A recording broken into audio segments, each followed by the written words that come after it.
Well, here we are. This is the all-new 2025 Trek Checkmate SLR 7 gravel bike, and in this episode I will give you the buyer's guide for this bike, and also I will tell you some likes and dislikes about this gravel bike. So hello friends, and welcome to another episode of Cycling Insider. So let's talk about this Trek Checkmate SLR 7. So first thing first, who is this bike for? So you see, Checkmate is all about racing gravel bike and also aerodynamically optimized racing gravel bike. So it is designed to go as fast as possible in any gravel race. So I will put it this way: if you are serious about going fast on gravel, or maybe you are even racing at a certain level of gravel bike racing, then definitely you should have this Trek Checkmate on your short list of racing gravel bikes. So for all other people that are just, randomly, recreationally riding gravel, you should definitely have a look at some other offerings from Trek. I think their other version would be the Trek Checkpoint. But Trek Checkmate is all about proper aerodynamically optimized racing gravel bike. Of course, you see this also reflected in the price of this bike. So the retail price is, wait for it, eye-watering $8,300. Absolutely stunning bike price, but definitely if you go into these kind of racing gravel bikes, highest level, prices are always on the orders of almost $10,000. So Trek is basically nothing special in that department. Now let's talk about the paint scheme on this bike. So luckily, since the price is so high of this bike, Trek is offering 4 paint scheme on this bike. So first of all, there's this classical matte black paint scheme. Then you have this very interesting hex blue with plasma gray, as they call it, very nice. Then my favorite one, I would say, is this olive drab and glow stick, green and black. And you also have this classic white with beige. So all in, considering again the retail price of the bike, I'm really glad that they are offering at least 4 paint schemes to choose from. Okay, let's talk about now the specifications of this bike, and we can really see what are you getting for your hard-earned money. So to kick off, let's talk about the frame and the fork on this bike. So what are you getting? So this is the OCLV 800 carbon fiber frame from Trek. So this is their highest level of carbon fiber that they can do. And also they have a matching carbon fiber fork, which is their SLR carbon fiber fork. This frame and the fork, 12mm through axles, both front and the back, T47 threaded bottom bracket, excellent stuff. Also at the back you have this universal derailleur hanger, UDH, which is again excellent because this is the standard that in the future everybody's going to be using. And also internally routed all the cables on this bike. And I have to mention that this carbon fiber frame and the fork are aerodynamically optimized, and there is a secret sauce of this frame, which is this IsoSpeed decoupler at the back. So basically, this is the solution that Trek has been having now for a few years. I think first it was introduced on the Trek Domani and the Trek mountain bikes, but basically what it does is that your seat tube can independently move of the top tube and of the seat stays. So there's a bit of a pivot point here, and you have few millimeters of the movement of the seat tube. I think it's a neat, nice solution. Again, I can't comment on the durability of these bearings at the IsoSpeed. Probably after a few years of riding, they will need servicing and replacing. But definitely one of those, secret sauce solutions that other bike manufacturers don't have, and you can see it here on the back of the Trek, this IsoSpeed. Very neat, very nice solution. Also with this carbon fiber frame, you don't have a down tube storage. So this is all in, racing bike. So they are thinking you don't need the down tube storage. You have a lot of mounting points, as you can see, for your water bottles, or even some small bags that you can put on this gravel bike, but no down tube storage like maybe some other gravel bikes are using. All in, do I have any special complaints about this carbon fiber frame and the fork? Absolutely not. This is, the highest level creme de la creme of carbon fiber that Trek can do. Some of the smaller pieces on the bike, like the seat post and the saddle. So saddle is the in-house production Bontrager saddle with the carbon rails. I hope it's gonna work fine for you. I've used few Bontrager saddles and they are generally okay, but if it doesn't work for you, it's very easy to replace. Also, this seat post, aerodynamically optimized, of course, and the carbon fiber seat post, which is excellent. So you see this carbon fiber seat post combined with this IsoSpeed decoupler definitely is going to soak up many of the road bumps when you go gravel riding with this bike. Also, I have to mention here, when it comes to the handlebar and the stem, this is a proprietary solution. So here we have a one-piece handlebar and the stem, of course, carbon fiber, aerodynamically optimized. But you have to keep in mind here that you have to be very careful when you are choosing the sizing of this bike to make sure that this handlebar and the stem really fit you. Because when I was looking at some of the specs, let's say in some kind of size medium, this handlebar's width at the top is approximately 39 centimeters, and then it goes up, for example, to 41, 42 centimeters at the tops.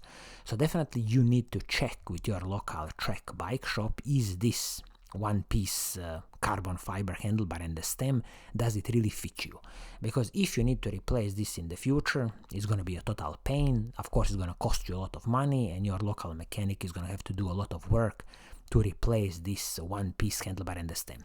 Of course, they are doing this because it is a better aerodynamically optimized solution than having a separate bar and stem. But again, these are then the negative sides of having this one-piece carbon fiber handlebar and the stem. And again, I understand that they have put it on this top-level bike, because if they didn't do it, if they, for example, gave you a two-piece handlebar and the stem, then people would just complain why doesn't come with the one-piece handlebar and the stem. Okay, let's talk about the group set on this bike. So what are you getting? So this is, as you can see, a single chainring setup at the front, so you don't have the front mech on this bike, and the group set is the SRAM Force AXS, so 12-speed fully electronic, fully wireless group set from SRAM. So SRAM Force shifters, SRAM Force single chainring at the front, so this chainring is the 40-tooth chainring. And what's also good here is that this chainring, or this group set, comes with the power meter included. So this is absolutely excellent, so you don't have to spend any extra money on tracking your power. It's already included.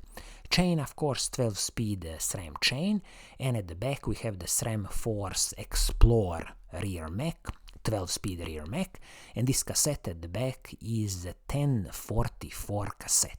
So you see now this gear ratio of the 40-tooth chainring paired with the maximum 44-tooth cassette. I believe it's enough, gear ratios to attack any gravel course, but maybe, depending if you are really serious in gravel racing, I'm expecting that you can produce a significant amount of power, and then this 40-tooth chainring should be enough for you. But maybe some, stronger riders might even require a bigger chainring at the front. This is always tricky with these single chainrings at the front setups. If you are riding a road bike or even a gravel bike, it gets a bit tricky.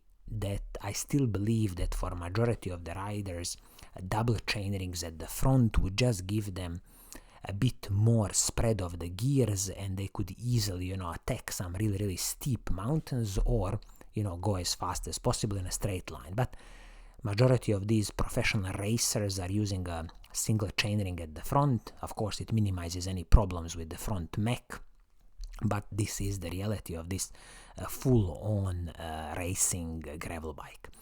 Also, I have to mention here when it comes to the braking system on this bike, so SRAM force hydraulic disc brakes front and back with the SRAM Paceline rotors, and I'm really glad here that they are using 160mm rotors both front and back, so they didn't cut corners on the sizing of the rotors, because what you want always is a very good heat dissipation and a very good stopping power. So these 160mm braking rotors perfectly fine. But if, for example, you find yourself overheating these rotors, you can always upgrade to the 180mm braking rotors, definitely at the front. At the back of this bike, I think you just have to double check with the Trek, can you fit 180 at the back? I'm not so sure, but at least at the front you can do it. Okay, speaking now about the wheel set and the tires on this bike. So what are you getting? So this wheel set is the carbon fiber wheel set from Bontrager, so in-house brand of Trek. So this is the Bontrager Aeolus Pro 3V wheel set.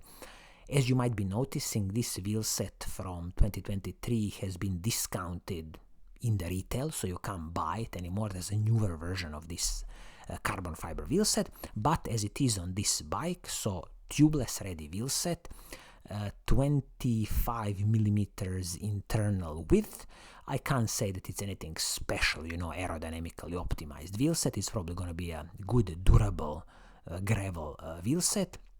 It uses the classical hooked rims, and it has a rapid drive 108 hub at the back. I'm guessing this is based on some kind of DT Swiss mechanism, so probably should be, reliable enough. And I haven't seen here in the data what is the rim height, but again, doesn't seem very aerodynamically optimized. Oh, I'm seeing here it's 35mm of the rim height, so a decent road wheel set, and the total weight of this carbon fiber wheel set for the pair is approximately 1,600 grams. So again, I'm glad that considering the price of the bike, they are including this Bontrager Aeolus Pro carbon fiber wheel set. Definitely is going to serve you well, and I wouldn't have any special complaints about this carbon fiber wheel set. Also, I have to mention here that the tires that come with the bike are the Bontrager Girona RSL tires.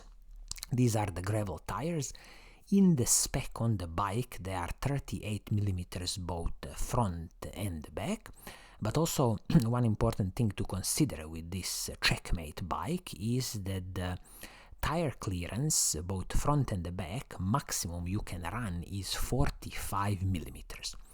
In my opinion, that should be more than enough for, 99% of the people who are riding gravel, but maybe for those really, really super competitive athletes on a national level, today's kind of standard is to run like a 50mm tires both front and the back. These are the mountain bike tires, and if you are in that camp that you really require the latest, greatest, tires for gravel racing, I would put it this way, then definitely this Checkmate is not the bike for you. So some people would say that this is a huge limiting factor of the Checkmate, these 45mm tires front and the back. In my opinion, not so much, because for 99% of the people, they won't be racing on the national level with this bike, or, some kind of international level. So I think if you are fitting a 45mm tires both front and the back, you should be perfectly fine. And for those creme de la creme riders, really, really super competitive, then I understand you want to push the tire width to 50mm tires front and the back, because this is now the trend in gravel racing, and maybe some courses are really rough and you need that huge tire width. So something definitely to keep in mind and consider, because ultimately, as I was saying, $8,300 is the retail price of this bike. Also, when it comes to the total system weight, total bike, in some kind of size medium large. Trek is claiming 8.1 kilograms. Again, in my book, that's perfectly fine for a gravel racing bike with all these aerodynamically optimized tweaks on the bike and the IsoSpeed on the back. But of course, some of the competition, for example, if you look at the specialized Crux bike, you might find it is 7 point something kilograms, compared with this at 8.1 kilograms racing gravel bike.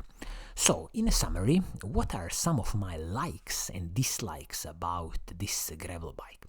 Well, let's start with some of the likes about this bike. First of all, I'm glad that Trek is producing this Checkmate as a full-on racing gravel bike and incorporating these, aerodynamically optimized frame, fork, handlebar and the stem and the seat post. And also, I'm glad that you are getting a carbon fiber wheel set on this bike included, and this SRAM Force 12-speed fully wireless group set is going to be absolutely excellent and work perfectly fine. Some of the major dislikes are, of course, I have to mention the price here. $8,300 is a eye-watering, astonishing price, and you really got to be serious in racing this bike to make any sense to buy this Checkmate at these levels of the price. And also you have to be aware of the limitations of the tire sizing you can run. So maximum 45 millimeters both front and the back. So if you are at the top levels of the racing and you want to ride 50 millimeter tires, it just ain't gonna work on this bike, and you will have to look for something else in this department. Also, just a tiny little comment, not a dislike but mostly a comment. Be aware that this one-piece handlebar and the stem, it is carbon fiber, it is aerodynamically optimized, but you just gotta double check with your local Trek bike dealer, is this going to fit you properly? So, all in all, very interesting offering from Trek with an astonishing retail price, but if you are serious about racing gravel, this is the current situation with bike prices. If you want those, 1% creme de la creme, top of the line bikes. So, this is going to be it for today. I hope you like what I'm doing. If you do, keep on watching, keep on liking, and as always, I will see you soon in the next episode. Cheers!